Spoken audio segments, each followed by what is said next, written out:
Sim. Tá todo mundo vendo? Tá. Beleza.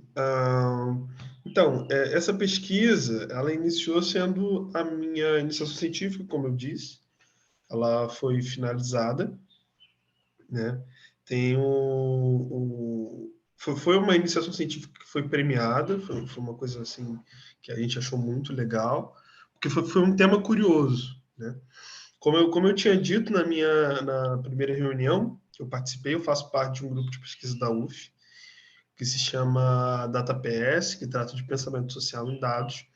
E lá a gente analisa como o pensamento social está sendo circulado nas redes, como ele está sendo ressignificado, como temas que são importantes para a ciência social estão sendo interpretados a partir do que a gente entende como reflexividade social, né? Como as pessoas conseguem ressignificar isso. E a gente trabalha com várias redes sociais, o YouTube, o Twitter e a Wikipédia, né?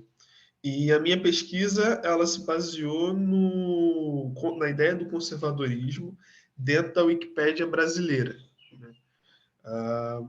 Então, vamos seguir. O contexto da pesquisa foi justamente entender como essas ideias estão circulando por meio dessas mídias, mas principalmente como elas podem ser ressignificadas, né? Então, como a gente consegue fazer a relação e a comparação de termos que são que possuem uma determinada semântica, que possuem uma determinada definição na academia, e como eles se relacionam de forma diferente na vida cotidiana. A escolha do objeto e a escolha do tema, ela se deve por vários motivos, né? O primeiro, eu gostaria de falar primeiro sobre o objeto, né, que é a Wikipédia, né? Por que eu escolhi a Wikipédia e não escolhi, por exemplo, o Twitter ou o YouTube para poder analisar esse tipo de coisa? Porque a Wikipédia, ela tem a ideia de ser uma enciclopédia colaborativa, né?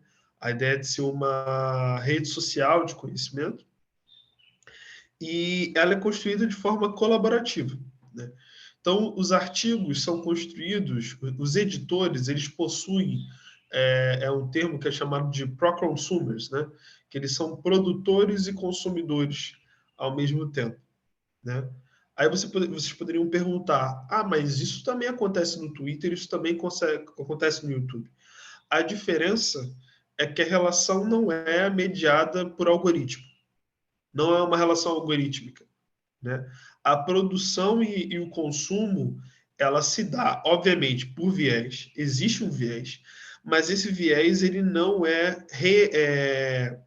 reforçado ou alimentado exclusivamente pelo algoritmo, né? A Wikipédia não possui um algoritmo que organize o conteúdo, né?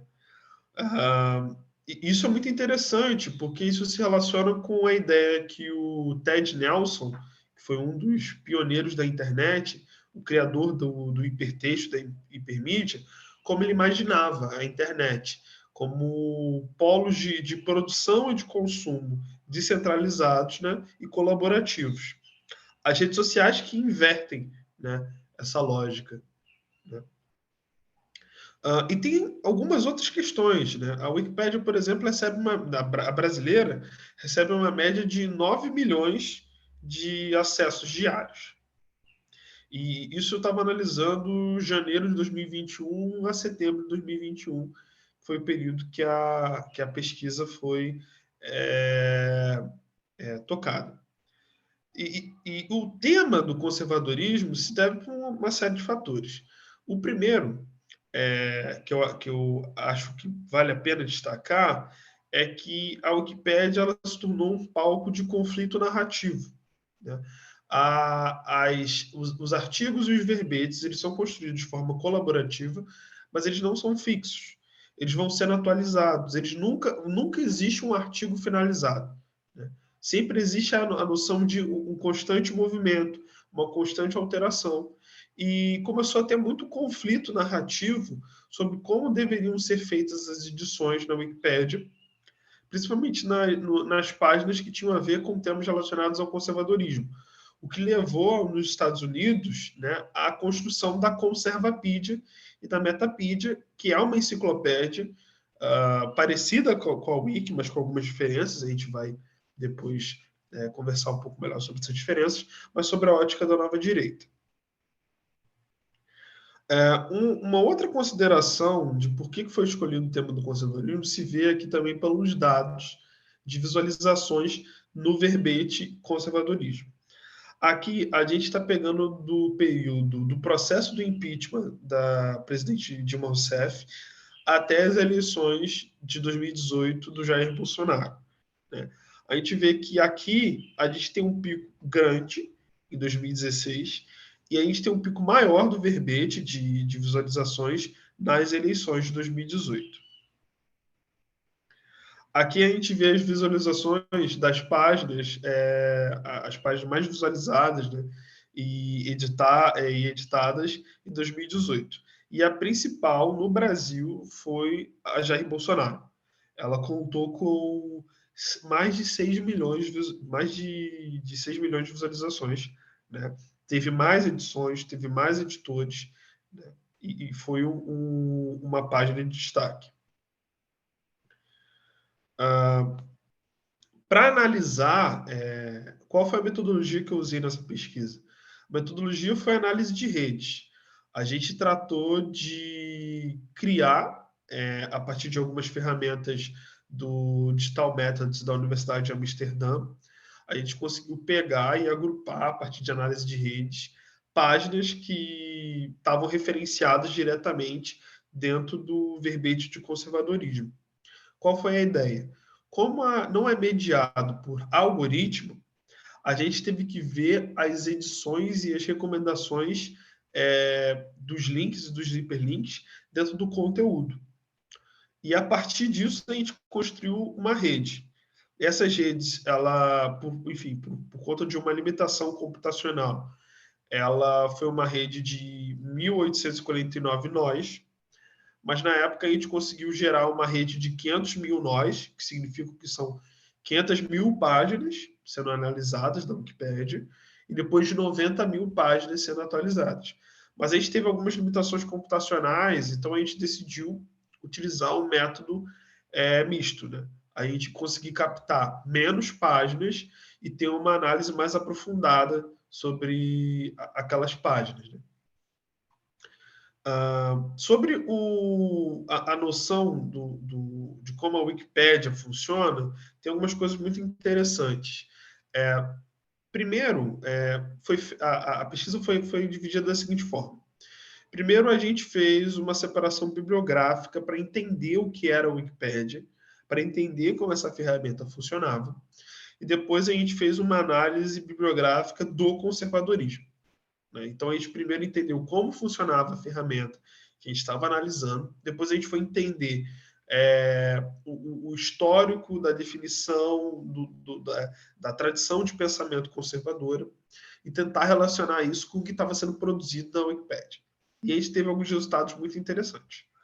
O primeiro foi entender que a Wikipédia ela tem uma forma de construção de comunidades, de sociabilidade, que é muito interessante e é vinculado pelo consenso, né?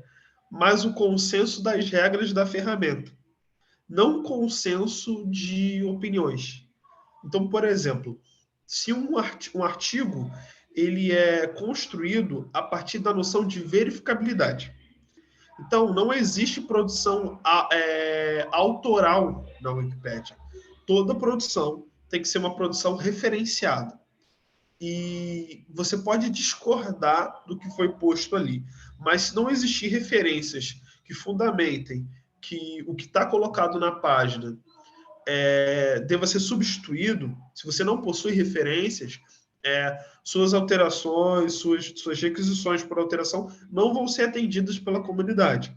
E foi isso que gerou uma disputa narrativa entre pessoas que queriam, usuários que queriam defender de alguma forma definições de conservadorismo e da nova direita na Wikipédia sem ter referências válidas, por exemplo. Então, a gente percebe na análise bibliográfica de pesquisas desse tipo, a gente tem muito pouco na sociologia no Brasil, mas a gente tem uma vasta gama de trabalhos, né, na história.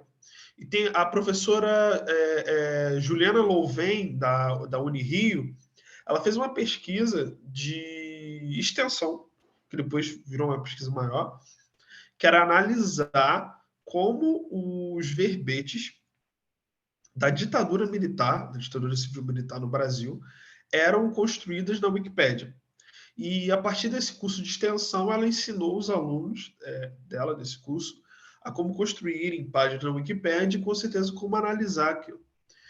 E na página de discussão, que é uma área dentro dos verbetes em que você pode discutir possíveis alterações, essa revisão constante, e esse consenso sendo construído pelas regras, houve um intenso conflito narrativo sobre o que foi a ditadura, né? Se foi de fato uma ditadura, se os elementos de tortura, se eles realmente aconteceram, se a ditadura não era justificável, tanto que as pessoas referenciaram com outro verbete chamado contra-revolução. Então, ali a gente conseguiu ter pistas de que a Wikipédia está passando por um processo de conflito narrativo, mas de uma busca por uma definição de alguns conceitos que na academia eles são dados em algum sentido, enquanto dados, enquanto postos, e a gente percebe que na vida cotidiana, e principalmente em redes como a Wikipédia, isso está em disputa. Isso está em disputa constante, né? E o interessante também de perceber é que a Wikipédia ela não é diferente das redes sociais, ela constrói comunidades muito mais capilarizadas nesse sentido. Então, não que outras redes não consigam fazer isso, mas a Wikipédia consegue fazer isso de alguma forma mais, diria, sólida, porque o trabalho é estritamente voluntário, né? A Wikipédia é uma organização sem fins lucrativos, então as pessoas que trabalham na Wikipédia e as pessoas que editam os verbetes são voluntários. Mas isso tem um outro aspecto também interessante que a gente percebeu na bibliografia, olhando a Wikipédia, que é que não é porque a Wikipédia não tem fins lucrativos que ela não gere alguma renda. Existe um episódio muito interessante que conecta tudo isso, que é a ideia da disputa do conservadorismo e de como a ferramenta funciona, que é o caso do Brasil Paralelo. O Brasil Paralelo teve a sua página bloqueada de edição dentro da Wikipédia brasileira. O Brasil Paralelo não consegue mais editar a sua página. Por quê? E por que o Brasil Paralelo teria tanto interesse em editar a sua página? Eu vou explicar.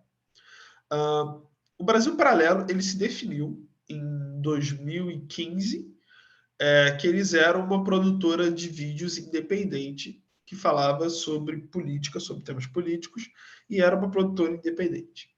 Houve uma correção, como eu disse, essas páginas elas não estão estáticas, elas estão a todo momento sendo revisadas, né?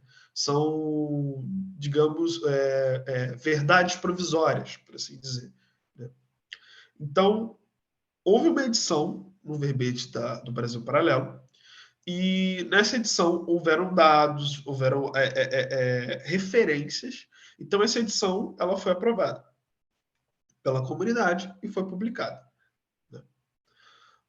E ela dizia que o Brasil Paralelo era uma produtora de vídeos independente, mas que produzia filmes pelo viés da direita e da extrema direita. O Brasil Paralelo foi recorrer a isso e eles perderam na justiça o direito de poder acessar o seu verbete. Porque tem uma regra que é na Wikipédia, que é o seguinte: quando existe um conflito narrativo muito grande nas páginas, essa página pode ser bloqueada e esse usuário pode perder acesso àquela página. E foi um pouco disso que aconteceu no caso da Conservapedia e da Metapedia. Eles queriam defender uma certa definição de conservadorismo, de direita, sem uma referência, né, sem dados científicos, sem artigos ou livros que fossem vistos pela comunidade como válidos. Então, eles decidiram criar suas próprias wikis, suas próprias comunidades. Né? O Brasil Paralelo tinha um interesse muito grande em definir e controlar a edição da sua página, e principalmente em termos vagos, né, como uma produção de vídeos independente, por conta do SEO do Google. Eu não sei se vocês já perceberam, mas quando vocês pesquisam no Google, uma das primeiras páginas que aparece é a Wikipédia. Isso se dá porque o Search Optimization, né, que é o Search Engine Optimization, que é o SEO do Google, que funciona para buscas orgânicas, ele privilegia conteúdos que são descritivos. E como a Wikipédia é uma enciclopédia não autoral, os textos, em sua grande maioria, possuem uma estrutura descritiva. Então, quanto mais descritivo um texto e quanto mais específico ele é, melhor ranqueado do Google ele fica. E como existem os links externos, isso significa que eles têm um alcance maior da sua página, da sua empresa, dos seus produtos, dos seus vídeos, e eles economizam em marketing. E existe um dado que diz que o Brasil Paralelo é uma das empresas que mais investe em propaganda. Então, não foi apenas uma disputa narrativa que aconteceu na página do Brasil Paralelo, mas uma disputa também, por assim dizer, mercadológica. Hoje, eu estou seguindo com essa pesquisa e eu analisei que desde 2021 até 2023, a página mais ranqueada e visualizada e editada no Brasil é a Ambev, é o verbete Ambev. E a questão é, isso é uma questão orgânica? Essa edição está acontecendo de forma orgânica? A comunidade, na página de discussão da Ambev, está rolando uma discussão nesse exato momento se essa edição está sendo feita por robôs ou sendo feita por pessoas. Né? Ok. Então, o segundo passo foi entender qual era a conceituação do conservadorismo, né? E qual era a definição acadêmica e como isso estava se imprimindo e como isso estava sendo traduzido dentro da Wikipédia. E eu construí essa rede aqui e a gente usou alguns algoritmos de modularidade, de relação de construção de clusters, né, de comunidades, pelo grau de saída. O que isso significa? A gente agrupou as páginas que referenciavam umas às outras. E a gente agrupou elas por ordem decrescente. Então, essas comunidades que vocês estão, esses grupos dentro dessa rede, que vocês estão vendo coloridos, elas na verdade são comunidades, as maiores comunidades dentro da rede. E a gente vai olhar agora um pouco as redes por dentro. A principal comunidade é a comunidade azul. E ela tem como principal verbete o verbete anticomunismo. Ela está representando verbetes ligados a anticomunismo, a Revolução Russa, a tragédias ecológicas da União Soviética. O segundo maior verbete é esse verbete chamado Livro Negro do Comunismo. A segunda maior comunidade, ela é a comunidade laranja. E ela está ligada a verbetes da nova direita, da direita alternativa e verbetes relacionados a neonazismo e apartheid. O terceiro maior grupo está relacionado ao liberalismo econômico. Isso é curioso, porque aqui embaixo, se vocês olharem nessa imagem, esse grafo pequeno aqui, cinza, que está completamente desconectado, perdido ali e um pouco afastado dessa comunidade, é o liberalismo político. Então, a gente percebe que essa comunidade está mobilizando um aspecto de liberalismo. Não é o liberalismo político, não é a noção de liberdades individuais, é principalmente a questão de liberalismo econômico, né? Eles estão tratando o liberalismo com apenas uma faceta, não existem outras circulações ali expressivas. E o último grupo é a comunidade rosa, que ela trata de verbetes relacionados ao cristianismo e fundamentalismo religioso, né? Fundamentalismo cristão.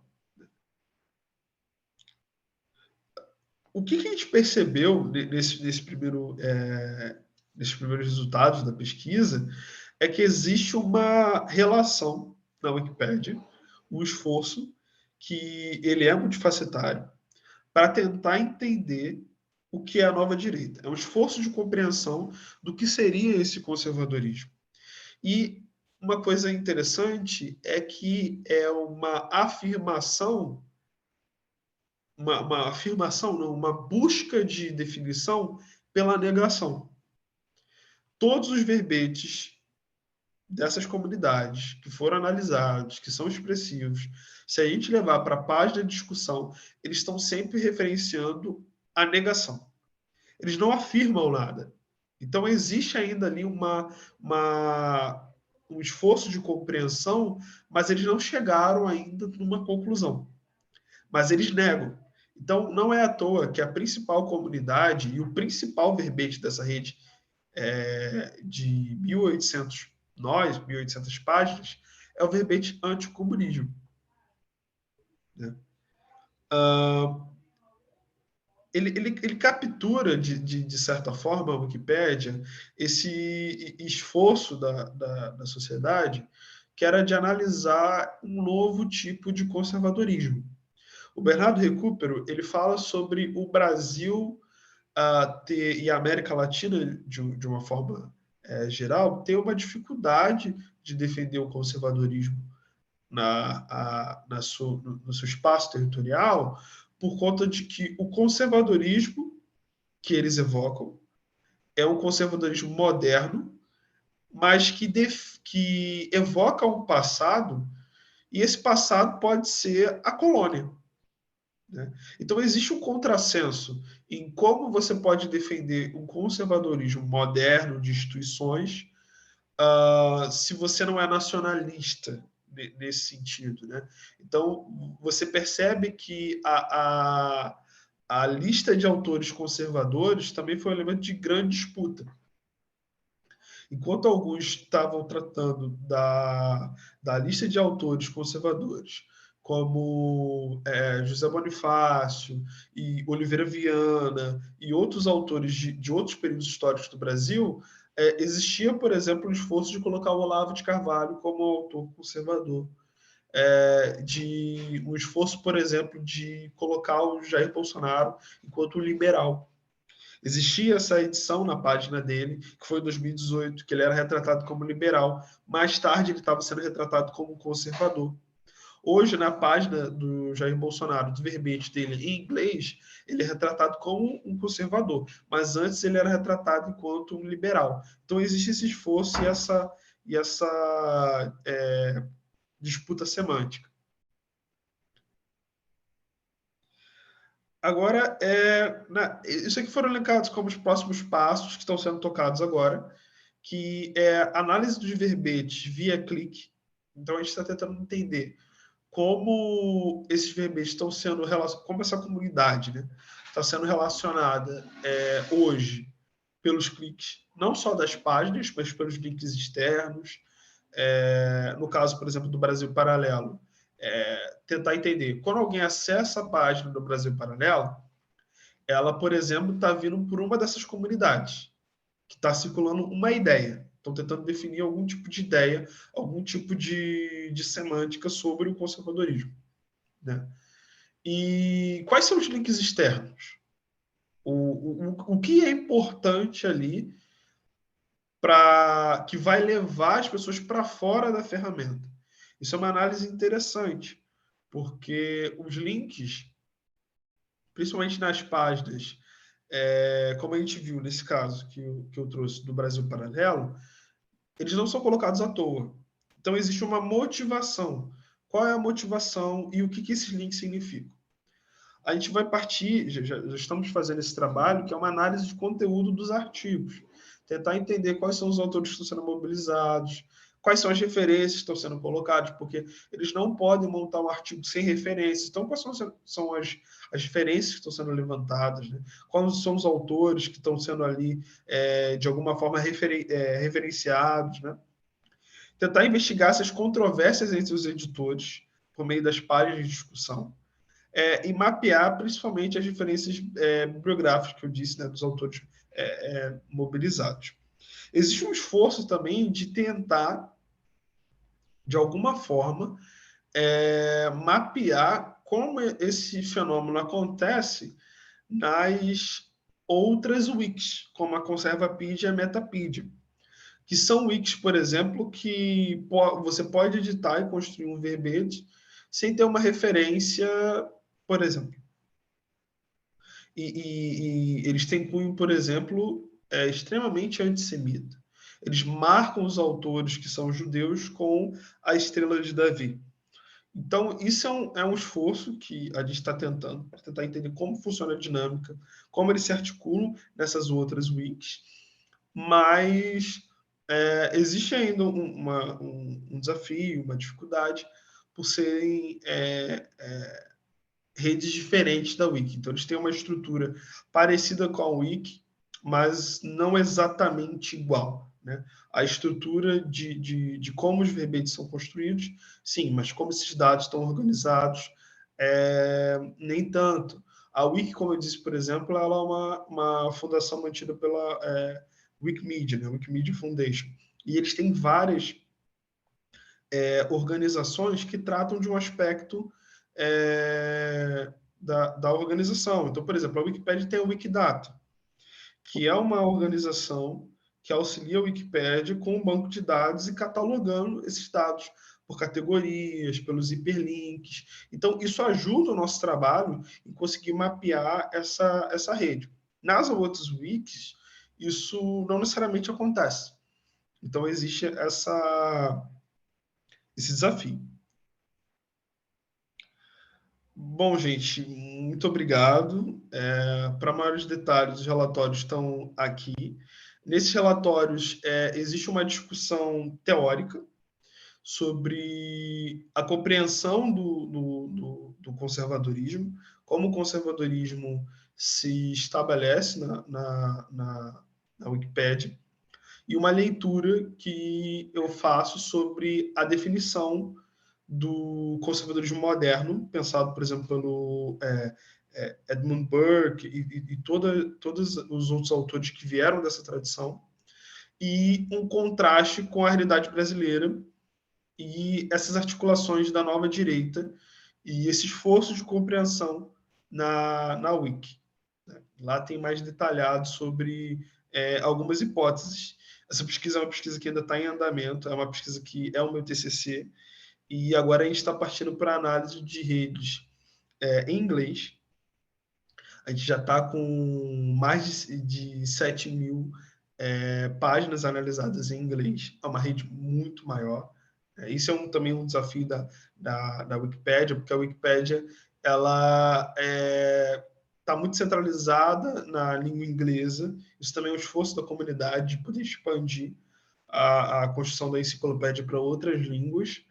Mas como a Conservapedia, por exemplo, é uma Conservapedia que é uma wiki que se alimenta muito do discurso de direita, de extrema-direita estadunidense, e a Metapedia e os editores que são de extrema-direita, que estão na wiki, são alimentados por essas fontes, é um circuito que é interessante perceber e compreender, porque o que a gente percebe na wiki brasileira, às vezes é apenas um eco ressignificado do que já está sendo produzido lá. Bom, é isso. Obrigado, gente.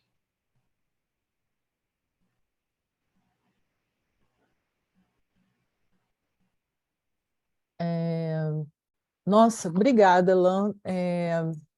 Uau! Sei se, não é? Não sei se os colegas, vocês entenderam por que que eu convidei o Alan? Não, Vocês, é impressionante, assim. vocês- Sério mesmo. Gente, Trabalho profissional. olha, eu fico muito, eu adorei ver esse trabalho. Eu fui muito feliz para mim ter entrado naquela sala, porque a minha primeira formação é em ciências sociais. Olha como é que a gente vai fazendo um clubinho fechado, né? Olha, não sei o que aconteceu. Minha primeira formação em ciências sociais na UF, Uhum. da onde o Alan. Mas, assim, eu achei muito interessante Obrigado. trazer esse trabalho para a gente, primeiro porque essa metodologia das ciências sociais, né, você vê como ela entra, né, vai entrando ali nas entranhas, né, da informação e dissecando tudo para a gente entender o que é isso, né, o que é essa ideologia, por exemplo, da colonização, né, do colonialismo. Né? O que é essa ideologia? Onde que as ideias coloniais, em que autoridade elas se sustentam, né? Uhum. Agora, o que eu achei Só interessante... responder uma pergunta aqui da Tânia, eu não sei se eu Uhum. consegui responder, mas um nó não um nó ali naquela rede. Um nó pode significar várias coisas na área de rede, né? O nó, a conexão, é a gente que define essas categorias, né? Essas variáveis. Ali no caso, um nó é uma página, tá? Então não é um nó de uma página, o nó é a página. Entende? No caso dos cliques, na rede de cliques, vai ser o próximo passo, o nó vai ser os links dentro de uma página. Aí é uma outra coisa, entendeu? Aí vai ser uma outra rede, e aí o nó e as conexões, elas vão estabelecer outro tipo de relação. Mas nessa rede, um nó é a página. Eu achei muito bacana os grafos também. Bom, na parte que nos toca, eu achei muito interessante essa questão da disputa de narrativas, né? Porque isso, quando a gente fala de decolonização, é o tempo inteiro, né? Pensar sobre isso. Pensar sobre uma narrativa que quer se colocar como autoridade para ser a narrativa oficial, né? E essa questão das imagens também, né? Essa Brasil Paralelo, porque eu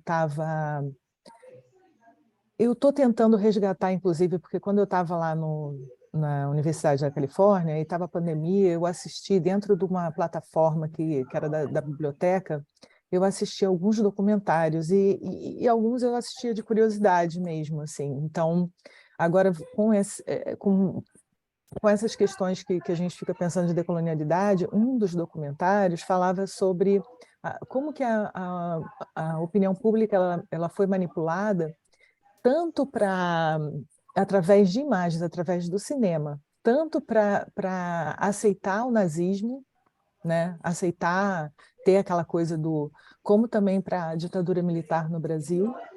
Então, assim, por exemplo, na ditadura militar no Brasil, então, Alan, eu preciso achar esse documentário, né, para pegar Uhum. a referência, as referências, enfim, eu não sei se isso vai passar por você, mas que é uma questão muito interessante onde a imagem, né, a questão da imagem, da estética, ela é utilizada para que as pessoas, por exemplo, se você for ver lá antes da ditadura militar, eles faziam filmes e levavam cinema em tudo quanto é canto, mostrando aquele ideal de família americana, né? Tipo, do sonho americano. Então, obviamente que não tinha preto, não tinha gente não tinha gente de outras cores, né? Era uma coisa mais...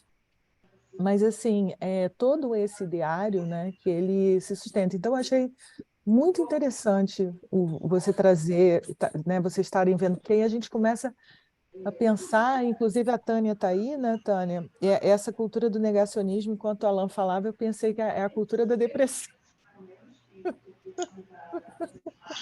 Tem uma relação que, nos relatórios, como eu falei, né, a questão teórica que veio depois dos dados, né, tentar entender, tentar compreender o que está acontecendo, porque você olha para isso e fala assim, gente, o que está acontecendo? Né? A Conservapedia, a Metapedia, por exemplo, é um esforço que, assim, você tem que estar bem para poder olhar, porque é um mundo paralelo. É um mundo paralelo. E na minha percepção, eu vejo que o conservadorismo ele tem muitos elementos narrativos. Muitos elementos narrativos. E o interessante é que o conservadorismo, e isso está até numa definição da página do conservadorismo, que eles vão listando, vão dizendo, existe conservadorismo moderno, que seria o político, existe conservadorismo moral, existe o conservadorismo de uma... que lá no texto eu vou descrevendo como talvez um conservadorismo referencial. Então, por exemplo, um marxista ortodoxo, em relação a um gramsciano, por exemplo, ele pode ser um conservador. Porque ele conserva uma tradição de pensamento. Né? Mas ele não necessariamente é um conservador político. Né? E principalmente a questão do conservadorismo moral. Né? Então, eu acho que o conservadorismo ele tem uma gama narrativa e de significação, acho que isso que é muito importante, de significação que talvez outras linhas de pensamento não tenham. E ele se fundamentou muito no romantismo. Isso é uma coisa que o Karl Mannheim fala, de que o romantismo em outros lugares se expressou no cinema, nas artes, na literatura. Aqui no Brasil foi muito na literatura, né? E na Alemanha foi na filosofia. Então, foi na filosofia. Então, isso constrói um tipo de conservadorismo que ele consegue ser tragável. Então, você consegue, de alguma forma... O que é um conservador liberal? Tipo, o que é um conservador liberal? Conservador liberal é você pegar... Você é um capitalista, quer dizer, você acredita no capitalismo, você está defendendo o capitalismo via mercado, capitalismo mercado e tal. Isso pode ser... E você acredita nisso. Né? Então, o romantismo ele é extremamente idealista, no conservadorismo e tal. O conservadorismo é extremamente idealista, mas por ele ser moral e ser tradicional, ele é idealista com elementos reais.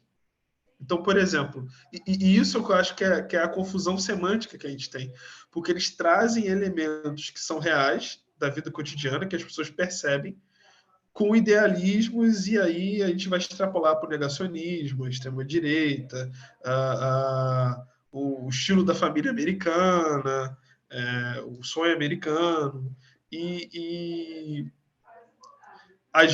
Eu estava tentando entender, o que me motivou a estudar o conservadorismo é porque eu estava tentando entender que existe aquela análise da ideologia, obviamente, né, propagandeando os ideais de direita.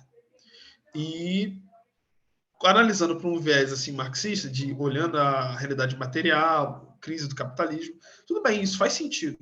Só que do nível que foi tomando na Wikipédia e com o bolsonarismo no Brasil, somente a ideologia, para mim, não estava sendo uma resposta suficiente. Eu acho que tem outra coisa aí. E eu tenho investigado e tenho hipóteses que é a questão narrativa.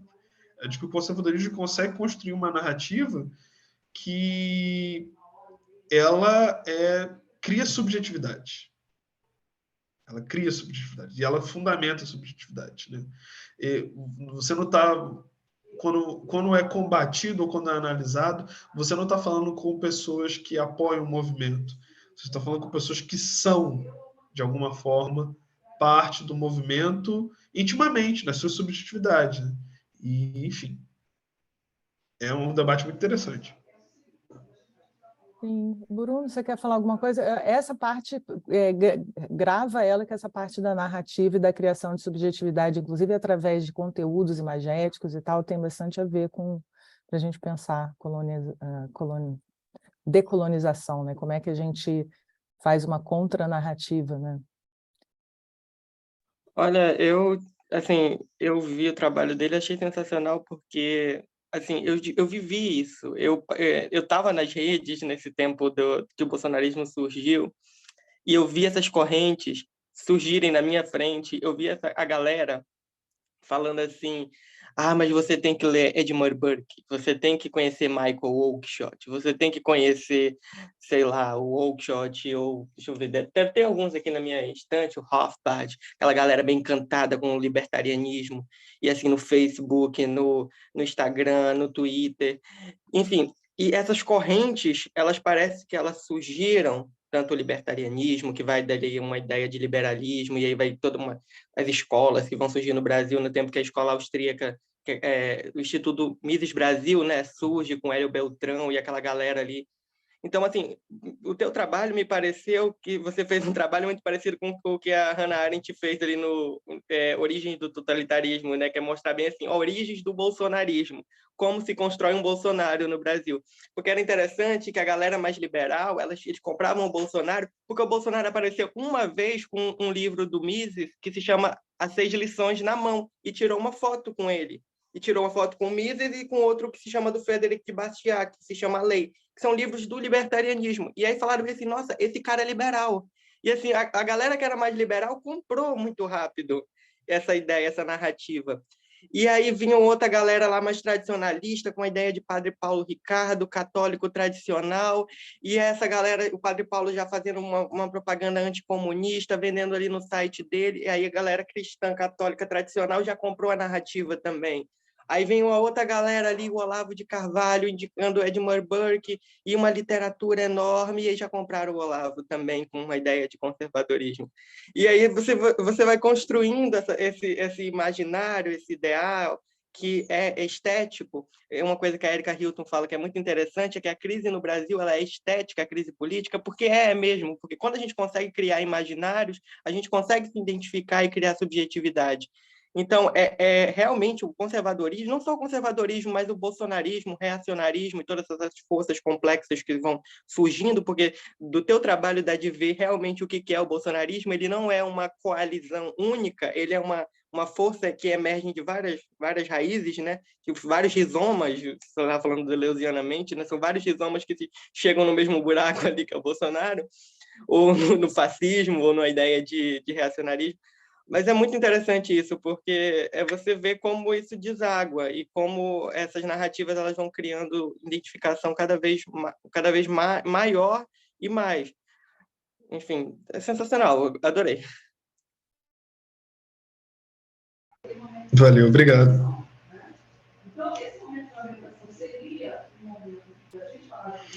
Alguém quer comentar mais alguma coisa, fazer alguma pergunta?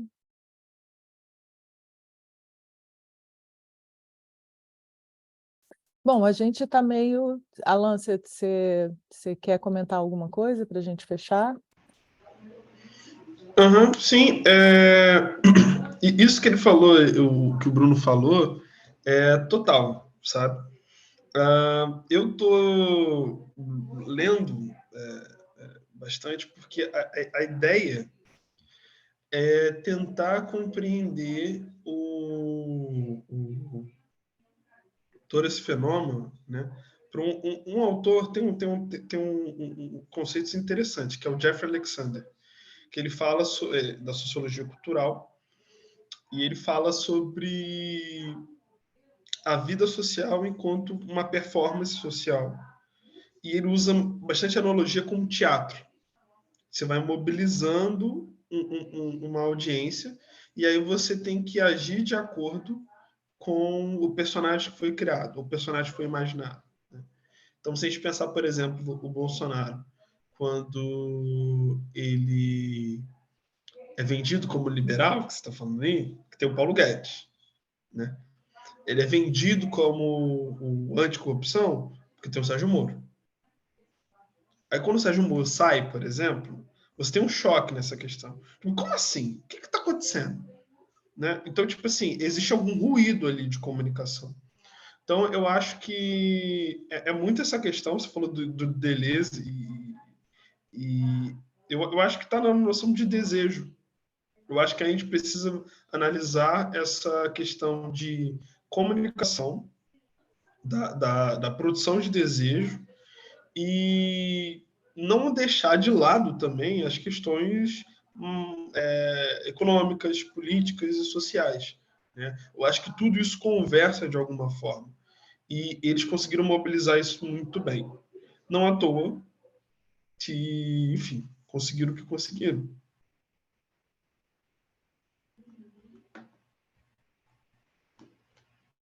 Muito bom, muitas ideias boas. Tânia apareceu? Quer falar alguma coisa, perguntar? Não, eu penso que eu peguei a apresentação do Alan pela metade, embora eu não seja da área, eu sou médica psiquiatra, eu acho que essa questão vem muito a partir de uma angústia presente no mundo hoje que justifica que um lado da sociedade esteja absolutamente carente e que um outro lado da sociedade esteja plenamente interessado em manter essa carência e essa angústia. E aí, isso justifica o que o Alan mostrou, pelo menos a parte que eu vi, e o surgimento dessas coisas. E eu fiz uma pergunta, porque eu não sei, assim, não sou da área mesmo, eu não sei o que é um nó de página. Então, assim como médicos usam terminologias, vocês usam terminologias também que a gente não sabe o que é. O que é um nó de página? Uhum. Um nó de página? Sim. A análise de redes, ela trabalha com essa metodologia, ela trabalha com a noção de relação. Então, você tem um ponto, que é uma coisa, que está relacionada a outra. Então, um nó, ele é essa coisa que está relacionada a uma outra coisa. Então, por exemplo, Bolsonaro, vamos tratar ele como um nó, né? E aí, esse nó vai ter uma seta, que é chamado de aresta, que vai estar conectado a um outro nó que se chama Sérgio Moro. Né? Então, o nome dos nós é eles mesmos, né? O Bolsonaro e o Sérgio Moro. Qual é o nome dessa aresta? É a relação entre eles. Qual é a relação entre eles? É uma relação política? É uma relação, se você estiver analisando por essas categorias, sim. É uma relação de amizade? Aí eu já diria que talvez eles não estivessem conectados. Entendeu? Uhum. E esses nós, eles podem receber outros tipos de conexão. Né? Então, a análise de redes, ela é usada tanto em computação, é usada em psicologia, em sociologia, mas é uma metodologia para analisar relações de comunidades e de grupos. Né? Então, você trabalha com grandes agrupamentos e entender a relação entre eles. A metodologia de análise de redes. Tem um livro muito interessante da Raquel Recuero, que, inclusive, estou relendo, que explica como funciona essa metodologia. E é bem legal, ela explica de uma forma bastante didática, porque às vezes é confuso mesmo. Porque, assim, eu trabalho com design e estou estudando sociologia. Mas a análise de redes é uma metodologia que eu escolhi, mas ela é da computação. Ela nasce assim na computação. Então, tem muitas coisas muito pesadas na análise de redes que eu também não sei. A gente não sabe, entendeu? Mas é basicamente isso. Simplificando, é uma metodologia para ver relações de grupos ou indivíduos. Não precisa ser necessariamente grupo. Faz favor, Alan, põe aqui no chat o nome do livro. Quem sabe eu consigo compreender. Talvez eu possa colocar o PDF no WhatsApp, talvez. Legal, legal. Uhum. Obrigado. Parabéns pelo seu trabalho. Valeu, excelente, excelente. Olha, Tânia, quando você falou da carência, eu fiquei pensando, que enquanto o Alan falou, eu fiquei pensando em muitas coisas. É muito complexo esse debate, porque, na verdade, se você pensa assim no behaviorismo, né, a ideia do behaviorismo que eu comecei a pegar lá do iluminismo com Juliano Freire de Lamettrie, falando assim, as pessoas se tornam máquinas a partir do momento que elas são manipuladas pelos seus sentidos, e não é totalmente cartesiano. Enfim, é uma questão, essa questão do behaviorismo, ela é onde essas manipulações de rede elas entram, né? Que é tipo assim, vamos... não sei se você viu, Alan, todos aqueles filmes falando da internet, das manipulações da Cambridge Analytica, de como foram criadas páginas para... E isso eles, em 2016, eles falaram naquele furo de reportagem, eles falaram assim, o próximo alvo vai ser o Brasil, antes de Bolsonaro ser eleito. Então, eles mostraram qual era a estratégia deles. A estratégia deles, por exemplo, que foi num lugar lá, acho que foi na África, em algum país da África, eles... o que eles queriam fazer? Eles queriam que o candidato conservador de direita ganhasse. Então, eles minaram, ao invés de bater de frente com um candidato que era mais progressista, eles minaram a crença das pessoas no processo eleitoral e nos políticos, então eles criaram páginas, isso está nos filmes, né? Eles criaram páginas de engajamento, eles não só criaram páginas de engajamento anti-políticos e coisas desse tipo, eles criaram uma propaganda, eles criaram toda uma identidade visual, eles marcavam manifestações e as pessoas iam.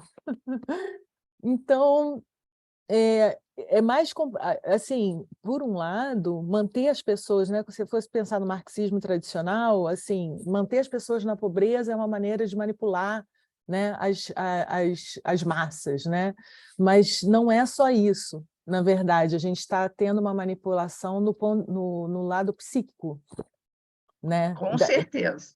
E isso aqui eu acho interessante o trabalho do Alan, porque quanto mais consciência, quanto mais esse conhecimento emerge,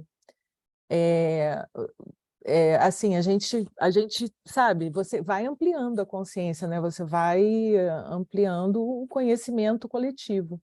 E falar em conhecimento coletivo e Wikipedia, eu já dei doações para a Wikipedia, né? Então, na verdade, é um sistema livre que as pessoas... funciona à base de doação, e que bom que eles têm essa forma aí de também bloquear quem está, enfim, nessa pegada aí da pós-verdade.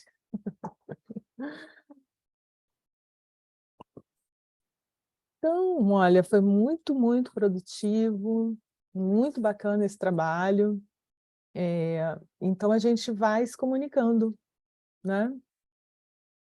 Eu vou pegar o link, e aí assim que tiver, posta lá no YouTube, e a gente vai conversar também sobre o dossiê, e próximos passos, e tudo mais. E, Tânia, o artigo é até dia 30 de junho, né? Tá sabendo? Nossa! Sim. Sim. Tá bom. Alan, muito obrigada. A sua contribuição é mais que bem-vinda, e eu tenho certeza que também, assim, acredito que esse grupo também pode te dar inputs, que é o objetivo desse, pelo menos da cátedra, assim, de reunir pessoas, é sempre essa troca, né, de ideias, e que a gente está num momento revolucionário né, o mundo está revolvendo em virtude dessas tecnologias todas. Então, é muito importante a gente ter esse contato, e tenho certeza assim, que as nossas trocas vão ser muito boas. Hoje foi ótimo, adorei também, o Bruno também se inspirou e trouxe coisas legais também. Então é isso. Obrigado, gente. Bom, eu vou Foi muito assistir a legal poder mostrar o gravação. trabalho. Eu vou assistir a gravação, pegar do começo, e obrigado mesmo, mais uma vez, parabéns. Agora, eu queria perguntar, Ellen, o professor falou sobre a nova reunião, se vai ter a reunião sobre saúde? Porque Não falou falou. nada. Eu Uhum. vou cobrar novamente, mas não falou. Beleza. Bom fim de semana para vocês e a gente vai se falando, vai se comunicando. Beleza. Beleza. Tchau, Vou gente. colocar a apresentação no grupo também, do WhatsApp, porque lá tem o link para os relatórios, se vocês quiserem dar uma lida, dar uma olhada, né, mais de perto. Beleza. Bacana. Tá Tá bom. bom? Tá bom, Obrigada, gente. Muito obrigado pela beijo. oportunidade. Bom final de semana. Obrigada, bom fim de semana. Tchau. Valeu. Tchau, tchau.